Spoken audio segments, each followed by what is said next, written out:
You know, one time my daughter said I could never make a car out of spaghetti. Oh, good Lord. You should have seen the look on her face when I drove past her.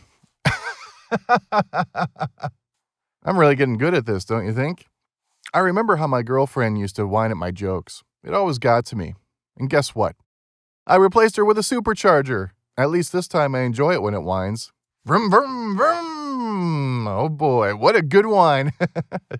So, I know you really want your car to go fast. But to do that, you need more air. It's your car's internal combustion engine way of saying, hey man, you're running me out. I need more air. But why does a car need more air? It's simple. Internal combustion engines are essentially giant air pumps. The more air you get in, the more fuel you can put in, and the larger the combustion, resulting in more power. I hope that's simple enough.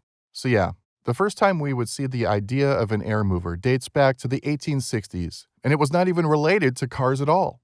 The invention of an air mover was for use in blast furnaces and other industrial applications, and it was patented by two brothers, Philander and Francis Marion Roots, founders of the Roots Blower Company of Connersville, Indiana. I could have well have said the roots of superchargers started with the Root model. So, to go back to the roots, come on now. Again, seriously, blast furnaces indeed gave a blast. I mean, look at the superchargers. So another guy, Dugald Clerk, used it for the first two-stroke engine in 1878, and voila! He invented the world's first practical, truly tested engine supercharger. And it was not going to end there. In 1885, a German patent for supercharging an internal combustion engine was issued to Gottlieb Daimler. Daimler-Benz was the first to patent an internal combustion engine forced induction system based on the twin-rotor air pump configuration superchargers. At the 1921 Berlin Motor Show, the first supercharged cars were introduced, the 620 HP and the 1035 HP Mercedes. These cars were manufactured in 1923 as 625/40 HP, considered the first supercharged road car, and 1040/65 HP. Guess what? My friend ran his Mercedes into a tree one time, and he solved the old mystery for me. Mercedes do bends. Psst. Someone is looking over your shoulder right now as you browse the web. No, don't look back. You spoiled the joke already. Have you ever considered your security and privacy on the web? What about bypassing geo-restrictions and getting access to all the sites all over the globe? Imagine having access to all Netflix libraries all over the world. How about you don't imagine it and you actually experience it with ExpressVPN? The one VPN you can use for all your devices with as many applications as you can pick from.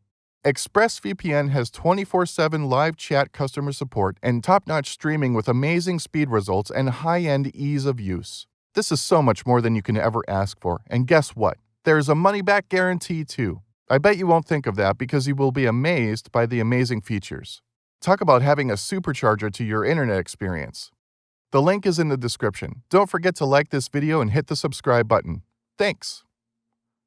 I'm still waiting. Liked it yet? All right, and we can finally enter the supercharged era. Standard road cars, as almost all race cars, were concurrently supercharged cars, including the 1923 Fiat 805 and 405, the 1923 Miller 122, the 1924 Alfa Romeo P2, 1924 Sunbeam, 1925 Delage, and the 1926 Bugatti Type 35C. Superchargers have also been commonly introduced to racing and manufacturing vehicles, but the technical difficulty and expense of the supercharger have largely restricted it to pricey, high-performance cars.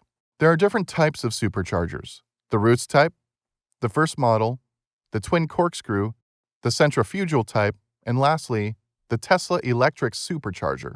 There are different advantages and disadvantages of each type, and we'll look into that in a bit. Have you ever wondered what you would say to a frog who needs a ride? Hop in.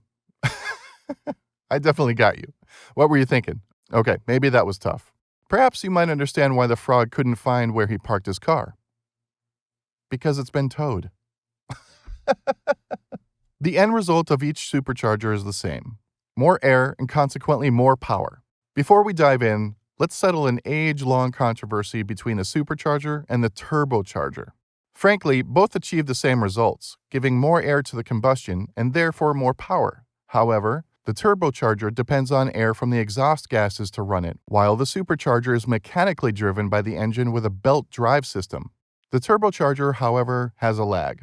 This lag is the period of waiting for the exhaust after passing the throttle to the time it runs through the turbo itself before giving more air to the engine. The supercharger, on the other hand, has a direct effect as you place your foot on the throttle. You get the direct result with no lag. Although, from an efficiency standpoint, you will take some power from the engine to power the supercharger first before you get more power in return. While with a turbocharger, you are conserving power by using gas directly from the exhaust. Another thing is the turbine shaft from a turbocharger will need a lot of lubrication, unlike the root and twin screw model superchargers. So yeah, one seems to be more cost-effective. Hold up a bit. What kind of car would a cook drive? I know it! It's a Chevrolet! Even superchargers are slightly different from each other. Let's explore how each of these works. With the root-type supercharger, you have two rotors inside that are driven via a belt by the crankshaft. This belt then rotates a gearing mechanism which will rotate each of these rotors. The rotors are spinning away from each other at the entrance of this root supercharger, with one loop twist clockwise and the other one twist counterclockwise, so that you have air that comes in and then gets sealed against the body supercharger and then passed down below it. These rotors are meshed together, as you can see, so they avoid any air from coming back into the intake. Quick one. Where do dogs park their cars? In the parking lot! Woof woof! You have two separate rotors with a twin screw style. It takes air from either the front or the rear of the supercharger. One rotor meshes with the other, and it compresses the air along with that rotor to the back so that the air is compressed into that rotor and then pushed out of the back. And then the compressed air escapes below it. It's less likely for air to bypass the rotors like it can with a root-style supercharger.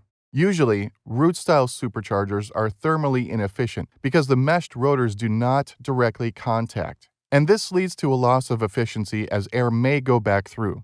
Rubber seals are often used to reduce this gap in order to push air down and increase performance, but this results in more heat. The twin screw by design does not produce heat because that space is closed by the rotors pushing against each other and allowing more efficiency. However, due to the compression of the air, it also produces heat. Nevertheless, the twin screw is much more powerful and quieter compared to a root-style supercharger. To help with the heat issue, before moving down the intake runners to the individual cylinders, the air is passed through an intercooler. The overall size is really a drawback for both of them, being fairly wide and hefty, which will come as a benefit for the centrifugal type of superchargers. As positive displacement superchargers, both roots and twin screw superchargers are fixed. And what that means is that with each revolution, a set amount of air goes through. So even at lower HP, you can achieve rapid boost. The centrifugal type supercharger, on the other hand, doesn't generate a fixed amount of air per revolution. It looks a lot like a turbocharger, and that's because the cold side of a turbocharger is essentially the same as the centrifugal supercharger's basic portion. It uses an impeller to push air into the engine that is programmed to spin a certain number of times per engine revolution, and low-end power is limited by this design. However, as it starts to spin faster and faster, the RPM increases, and a large amount of air is passed through. For this type of supercharger, one of the main advantages is the simplicity of intercooling them because they are not mounted like a root or twin screw supercharger on top of the engine or the intake manifold. In addition, centrifugal superchargers are more thermally effective and do not produce as much heat. The centrifugal supercharger, just like the turbo, also places a need on engine oil as well and can be a significant downside in addition to the lower boost it gives at lower RPMs. Wait, what do you call a man with a car on his head? Jack! Electric superchargers are similar to centrifugal superchargers, but as you would expect, electric motors are used to spin the impeller drawing in the air and tossing the air on the sides of the housing. It finally leaves the housing and heads towards the engine. The electric version will simply use the power of the engine belt and an alternator. The alternator would power a battery that would then send energy to a motor that spools the pump, and then you get a higher increase in the engine's pressure, and, consequently, more boost. It doesn't matter where the RPM of your engine is, all that simply matters is how much energy your battery has stored. So, if you have a lot of energy in your battery, you can split the engine whenever you want and boost it whenever you want. Isn't that cool? Think about this. What happens when a car gets too tired? It dies of exhaustion. Okay, I think we've come to the end of today's video. Let us know in the comments section which type of supercharger you really love. And just to double check, have you liked and subscribed to this channel? Trust me on this, there's so much more in store for you. You will not want to miss our future updates. So tap the notification bell to stay up to date with us. Guess what? For some time, I couldn't work out how to fasten my seatbelt, and all of a sudden, it clicked! You didn't see that one coming. See you next time. Love ya!